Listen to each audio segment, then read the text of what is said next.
6 నెలల క్రితం అసెంబ్లీ ఎన్నికలు జరిగాయి. 10 రోజుల క్రితం లోక్సభ ఎన్నికలు జరిగాయి. అయితే తెలంగాణలో ఎన్నికల హడావుడి ఇంకా పోలేదు. సోమవారం పట్టభద్రుల ఎమ్మెల్సీ స్థానాలకు ఉప ఎన్నికలు జరగనున్నాయి.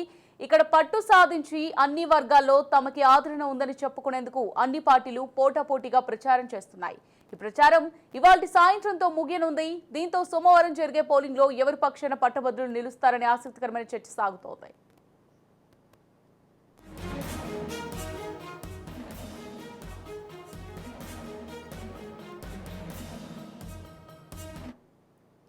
ఇక తెలంగాణలో నల్గొండ, వరంగల్, ఖమ్మం పట్టభద్రుల ఉప ఎన్నికలు సోమవారం జరగనున్నాయి.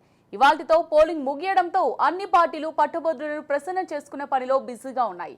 ఆయా పార్టీల నుంచి పోటీ చేస్తున్న అభ్యర్థులు విస్తృతంగా ప్రచారం చేస్తున్నారు. ఈ ఎన్నికల్లో కూడా బీజేపీ, కాంగ్రెస్, బీఆర్ఎస్ నేతలు హోరాహోరీగా తలపడుతున్నారు.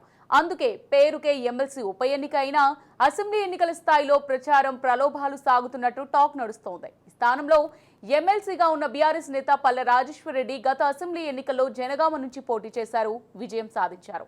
దీంతో ఆయన తన ఎమ్మెల్సీ పదవికి రాజీనామా చేశారు. ఆయన రాజీనామాతో ఇక్కడ ఉప ఎన్నిక వచ్చింది. ఇప్పుడు ఈ స్థానంలో కాంగ్రెస్ నుంచి తిన్మార్ మల్లన్న, బీజేపీ నుంచి గుజ్జల ప్రేమేందర్ రెడ్డి, బీఆర్ఎస్ తరపున ఏనుగల రాకేష్ రెడ్డి బరిలో ఉన్నారు. రాజేశ్వర్ రెడ్డి రాజీనామాతో ఖాళీ అయిన తమ స్థానాన్ని దక్కించుకునేందుకు బీఆర్ఎస్ సాయశక్తిలో పోరాడుతోంది. దీన్ని కైవసం చేసుకుని పట్టభద్రుల్లో కూడా తమకే పట్టు ఉందని నిరూపించుకునేందుకు కాంగ్రెస్ పార్టీ తీవ్రంగా శ్రమిస్తోంది. ఈ సీటు దక్కించుకుంటే కాంగ్రెస్, బీఆర్ఎస్ పార్టీలకు చెక్ పెట్టవచ్చనే ఆలోచనలో బీజేపీ ఉంది. భారతీయ జనతా పార్టీ అభ్యర్థిగా పోటీ చేస్తున్న ప్రేమేందర్ రెడ్డి గారి ఎన్నికల ప్రచారంలో భాగంగా పోరాటం రావడం జరిగింది. ప్రజల నుంచి మంచి స్పందన ఉంది.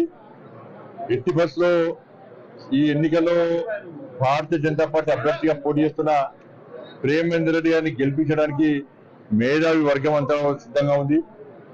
ఇందులో బీఆర్ఎస్ పార్టీ 2వ స్థానం కోసం తాపత్రయపడుతున్నది. కాంగ్రెస్ పార్టీ 2వ స్థానం కోసం తాపత్రయపడుతున్నారు. కాబట్టి మొన్న ఎన్నికల్లో, పార్లమెంట్ ఎన్నికల్లో భారతీయ జనతా పార్టీ ఏ విధంగా మెజార్టీ సీట్లు సాధించి గెలవబోతుందో అదే వాతావరణం ఈరోజు ఇంకా ఈ ప్రాంతంలో ఉంది. కాబట్టి మేధావి వర్గం అంతా కూడా మా సమస్యల మీద స్పందించేటువంటి పార్టీ కావాలి.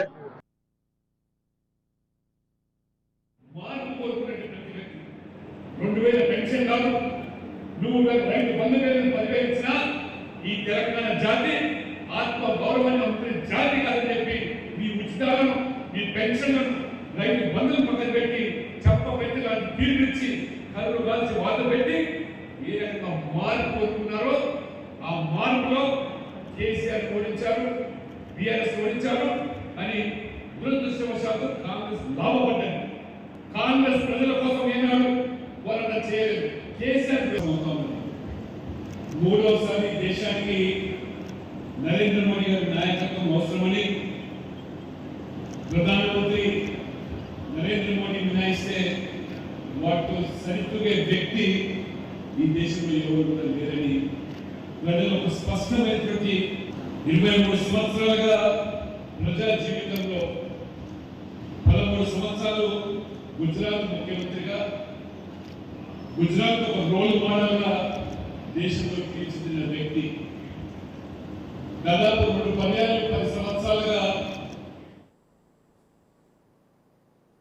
కోట్లాది మంది ప్రజల యొక్క ఆదరాభిమానాలు చూరగొన్న యొక్క నాయకునిగా నరేంద్ర మోడీ గారు మరోసారి ప్రధానమంత్రి కాబోతున్నారనే విషయం ప్రజలందరూ కూడా అనుకుంటున్నారు. మీ ద్వారా, మీడియా ద్వారా కూడా మా అందరికీ తెలుస్తున్నది. కాబట్టి మళ్ళీ కేంద్రంలో ప్రభుత్వం రాబోతుంది. కాబట్టి ఇక్కడ మరి మన యొక్క రాజకీయ చైతన్యానికి మరో పేరు మన వరంగల్ గడ్డ. అనేక కీలక నిర్ణయాలు, అనేక కీలక ఉద్యమాలకు ఇది పుట్టిన గడ్డ. దేశమంతా నరేంద్ర మోడీ వెనుక ర్యాలీ అవుతున్నప్పుడు విద్యావంతులు, మేధావులు, పట్టభద్రులైన మనం నరేంద్ర మోడీ గారికి ఒక కానుకగా ఈ పట్టభద్రుల యొక్క నియోజకవర్గంలో నన్ను ఎమ్మెల్సీగా గెలిపించి మీ మొదటి ప్రాధాన్యత ఓటు వేసి బ్యాలెట్ పేపర్లో మొట్టమొదటి పేరు పక్కన 1 అని వేసి నన్ను గెలిపించవలసిందిగా నరేంద్ర మోడీ గారి వెంట ఇక్కడున్న యొక్క మేధావులందరూ, విద్యావంతులు మేము మీ వెంట ఉన్నామనే సంకేతం ఇవ్వాల్సిందిగా నేను సవినయంగా మనవి చేస్తున్నాను. అదేవిధంగా ఇప్పుడున్న యొక్క రాష్ట్ర ప్రభుత్వం కానీ మొన్ననే దిగిన యొక్క రాష్ట్ర ప్రభుత్వం కానీ నిరుద్యోగులకు, ఉద్యోగులకు, రిటైర్డ్ ఎంప్లాయీస్కు, ఈవెన్ మీడియా మిత్రులకు కూడా అనేక రకాల వాగ్దానాలు చేసి ఒడ్డెక్కే వరకు ఓడమల్లన్న, ఒడ్డెక్కినాక బోడమల్లన్న అనే విధంగా మొండి చేయి చూపారు వీళ్ళు. పోయిన ప్రభుత్వం నిరుద్యోగ భృతి ఇస్తా అన్నది, ఉద్యోగాలు భర్తీ చేస్తామన్నారు. 317 జీవో తీసుకొచ్చి అనేక మందిని తీవ్రమైన ఇబ్బందికి గురి చేసిండ్రు. 416 జీవో తీసుకొచ్చిండ్రు. ఈ ప్రభుత్వం రద్దు చేస్తా అన్నది, ఆ ప్రభుత్వం తెచ్చింది.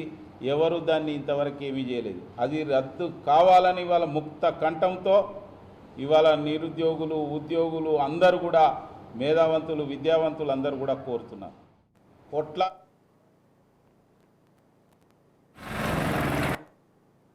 ఇక ఈ 3 పార్టీల వ్యూహాలతో ఎమ్మెల్సీ ఉప ఎన్నిక చాలా హిట్ పుట్టిస్తోంది.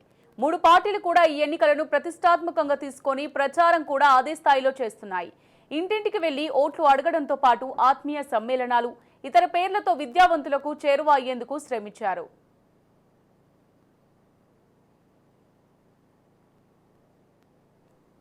మన వరంగల్, ఖమ్మం, నల్గొండ ఈ పట్టభద్రుల నియోజకవర్గం నుంచి మేధావులందరూ, విద్యావంతులు, పట్టభద్రులు మేము సైతం నరేంద్ర మోడీ గారు వెంట ఉన్నామని తెలియజేయడానికి ఇది ఒక మంచి అవకాశం వచ్చింది.